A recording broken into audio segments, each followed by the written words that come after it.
Wait a minute, Trashy, look. Did you ever have the feeling you're being watched? That the eyes of strange, eerie things are upon you? Look, out there in the audience. People! You know what's freaky? That's fourth wall breaks. You ever hear playing Mario and suddenly it turns 90 degrees towards the screen and starts telling you to put your ass on the TV? Show me your ass. The idea of something in an entirely fabricated reality can give the illusion that it's aware of its man-made existence. It's always been something extremely fascinating to me. Something as simple as Sonic tapping his feet and then killing himself because I took too long to take out the trash blew my mind as a kid. Fucking impatient asshole, you ain't going nowhere. You see it a lot in cartoons, mainly as a gag or even a focal point in the plot in some cases. My personal favorite examples are always from Chowder. I might as well have been in this show from how much they broke this goddamn fourth wall. You're our only hope. Hello, what about me? No, you're not in this episode. There's an episode where the characters lose their money, and it leads to the animation that literally makes them run and move, runs out of budget. And then that leads to the voice actors of those characters running a car wash to at least get their, counterparts back to life. Cartoon Network didn't care. Yeah, we make cartoons or whatever. You want a show about a bird and raccoon working part-time job? There you go. You want a show about an orange? Yep, there you go. You want a show about a cool train? No, fuck you. It's gonna return the slab. Games are a different basket, however. See, in games, it's almost impossible not to have some kind of direct interaction with its consumer. Games got rules, and rules gotta be read. Like, you know, Navi literally referring to the buttons on the controller, telling you how to swing your sword. Rossetti yelling at you because you turned off the game too early last time you played. Just everything that is Starlow. But that's expected in a game, especially in modern gaming, utilizing every action at its user's disposal. But what I'm not expecting is me dying in Zelda and Ganondorf going, come back when you get stronger, Kevin. My name's not Kevin, but if it was, that would be scary, which is my point. Putting the player in a situation where they go from being an observer to a directly addressed figure is brick-shitting material. It's like watching someone 4,000 miles away with a telescope and seeing that person look you dead in the eyes. It's almost like you feel caught in a way. In the psychological thriller PT, there's a lot of examples of this.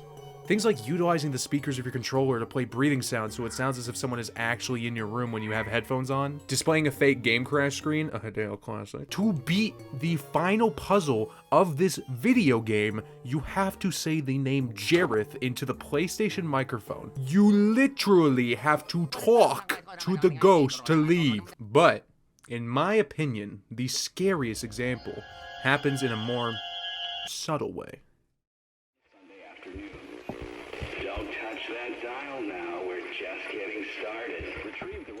During one of your many rounds in the hallway, the radio will be on. Listening to it, you hear a newscast reporting one of the many fathers murdering their family in this town. After hearing this, the door opens and you're meant to move on, but if you stick around and want to hear more about this newscast, you get this. After neighbors called 911, found the father in his car listening to the radio. Several days before the murders, look behind you. I said, look behind you. Like he was. No, I don't want to do that. This moment is so unnerving. The game builds up this impossibly thick atmosphere that the whole time you are just waiting and waiting for your typical AAA horror game jump scare or just any kind of release of this overwhelming tension. The game even subtitles these words specifically alone just to make sure that you, yes you, understood the yes, we see you. Turning around leads to a jump scare, but honestly, I'd be pissed if it didn't. It's like stepping outside to take a call, and while you're on the phone, a bear comes up behind you and whispers, go ahead and hang up. Hideo's been known for messing with players' minds, though. In his Golden Goose series, Metal Gear, his first entry into the Solid franchise uses every tool at its disposal to do so. And I mean every tool. Meryl's codec number is literally only revealed by looking at the back of the box of the game. They doxed her. You think she wants that shit at the Game Exchange display case? Psycho Mantis always comes up when mentioning this topic, and why shouldn't he? Imagine you finally met this pyro main twink and he starts floating, reading off your double dash track scores. Look at this fucking dumbass playing sticker store. Metal Gear Solid 2, however, was known for its fourth wall breaks in a much different way. The game opens up with you playing as Snake, and then 30 minutes later you're playing as some blonde dude named Jack, last name off. The game literally anticipates and pushes you to assume you know what you're in for. You fight bosses that are extremely similar to the bosses in the previous entry. A lot of character take up the spaces a character filled to make the plot almost identical. All of this just to make the hit that much harder.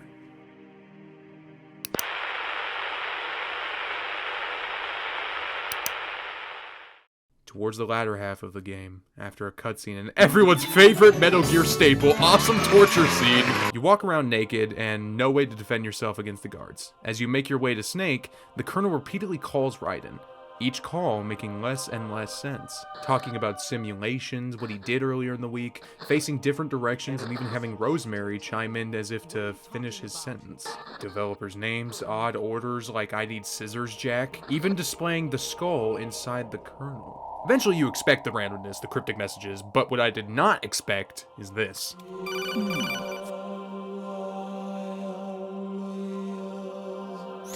Raiden, turn the game console off right now. What did you say? The mission is a failure. Cut the power right now. What's wrong with you? Don't worry, it's a game. It's a game just like usual. You'll ruin your eyes playing so close to the TV. What are you talking about? From this point on, the game nosedives into nothing but mixed media chaos. Some codec calls having training missions and even previous moments in the series play out in the middle of the screen. The game disabling the left speaker in the player's headphones, Colonel rattling off random lines from the previous game, the minimap changing to footage of a man sneaking up behind a woman sitting in a chair, even fabricating a fake mission failed screen while you still fought, all just to make you confused. Eventually you meet up with Snake and he gives you a really cool sword. But from then on, you're questioning everything. Is Snake real? Is Rosemary real? Is Jack real? Does Rosemary put it up his butt? This whole game could make a video on its own. There's too much to fit into this section without dwarfing the rest of the video, if it hasn't already. Telling the player directly to turn off the console as if it's an order is the stuff of nightmares for me. It's like those freaky ass anti-piracy screens, except it's followed by the Colonel telling me the best way to slow cook a ham. What the frick? I think what's so freaky to me is when I don't expect it. Doki Doki immediately comes to mind, but, I mean, maybe when it was new. I think scares are pretty common knowledge now with every YouTuber and their mom playing this game. All four girls stare back at me with dejected eyes. Oh, that is super sad, actually. Most of them aren't too bad, except for that scene in the closet.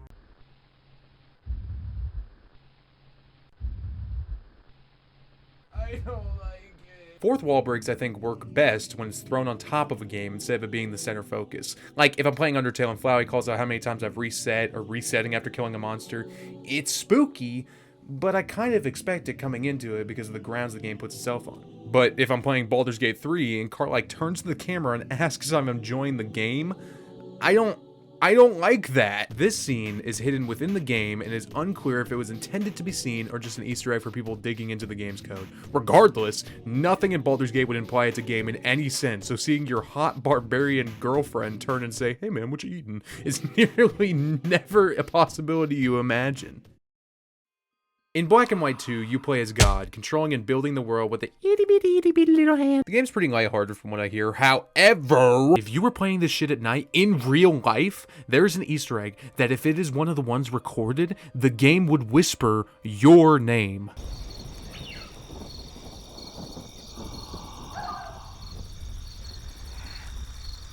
Why? Why did they do that? They did that because they knew you would be in your bed at nighttime and then you would freak out and you would get scared and you wouldn't be able to sleep. They did that to troll you. The developers put a troll into their video game. I'm not playing the game after that. It already knows my name. What else does it know? My fucking social? The game does the same thing that games like Sonic.exe do, where it's just searching your computer for the name of the PC and using it to spook you. Nowadays, I see this done in every other horror game on itch.io, but back then, this was unheard of. Ah!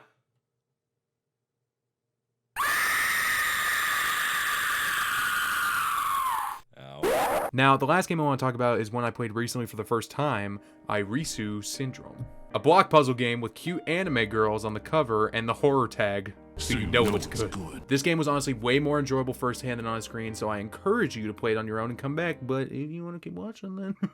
Oh, sorry. Before even opening the game, there's a picture of 3 kids sitting in a... outside together.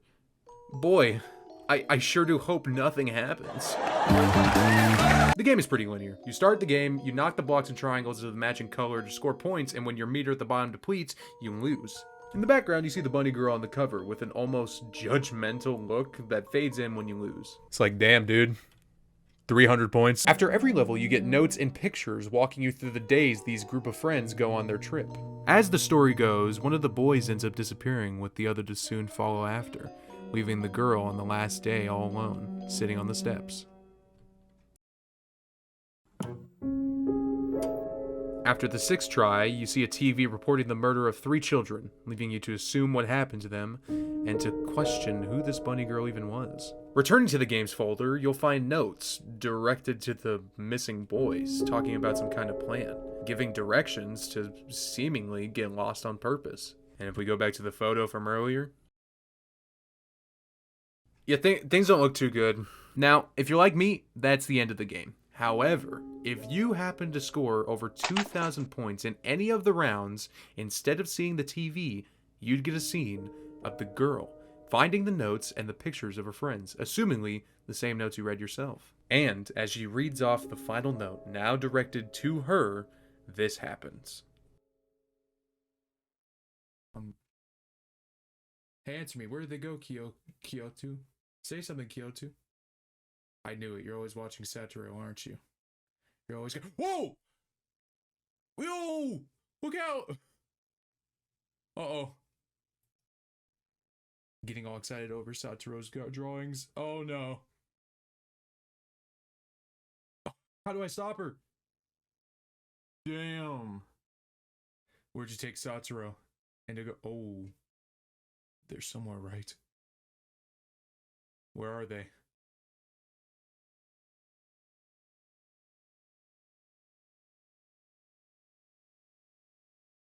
Oh, shit. What's with that look? Oh. Oh.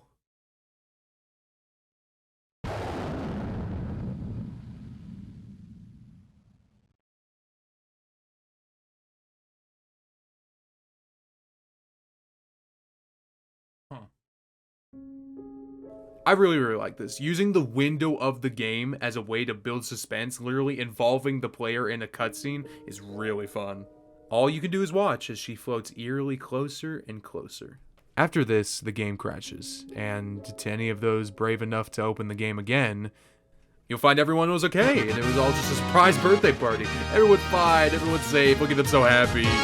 Later on, I would come back and try to find anything else for the video, and I didn't find much, but I did find what happens when you click off the game in a certain level. What the fuck?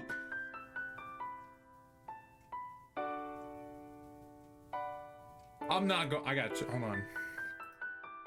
You got me fucked up. Yeah, this thing got deleted as soon as I was done playing. I know there's a sequel out there for this game, and I know that there's some more lore about it, but yeah, maybe I can wait for another video. Toad Bump already made an in-depth video about this game, which is how I found out about it, so go watch his video if this game intrigued you, because it certainly intrigued me when I saw it. There's probably thousands of fourth wall breaks I either missed out on or don't know about, so don't be afraid to tell me in the comments what I missed. I know Eternal Darkness has a lot of fourth wall related scary moments, but I didn't play that. Regardless, I've been Spoonals, and thank you for watching. Now turn off the video, Kevin. I said, turn off the video. I hope that's really scary to somebody. I hope it gets